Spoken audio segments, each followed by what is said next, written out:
కనకదుర్గమ్మ ఒక గొర్రెల కాపరిని బండరాయిలా మారిపో అని ఎందుకు శపించిందో మీకు తెలుసా?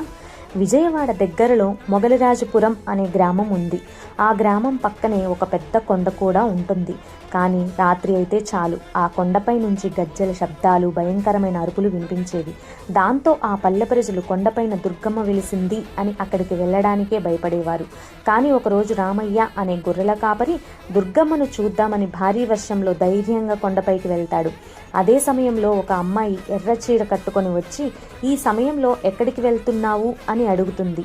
అప్పుడు రామయ్య, ఈ కొండపైన అమ్మవారు వెలిసింది అని విన్నాను, అందుకే చూద్దామని వెళ్తున్నాను అని అంటాడు. అప్పుడు ఆ అమ్మాయి నవ్వుతూ, అమ్మవారు కనిపిస్తే ఏం చేస్తావు అని అడుగుతుంది. దానికి రామయ్య, నేను చాలా పేదవాడిని, అమ్మవారు కనిపిస్తే కొంచెం ధనం అడుగుతాను అని చెప్తాడు.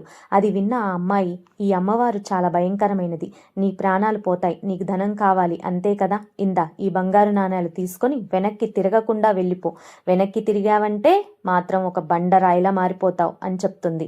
అప్పుడు రామయ్య ఆనందంతో ఆ మూటను తీసుకొని కిందకు పరిగెడతాడు. కానీ ఇంతలో ఎవరో పిలిచారని నియమం మర్చిపోయి వెనక్కి తిరిగి చూస్తాడు. అంతే, వెంటనే ఒక శిలలా మారిపోతాడు. తన కోసం ఎదురు చూస్తూ ఉన్న తన భార్య కలలోకి రామయ్య వచ్చి జరిగిందంతా చెప్పి కొండ మీదకు వెళ్ళి పూజలు చేయండి అని చెప్తాడు.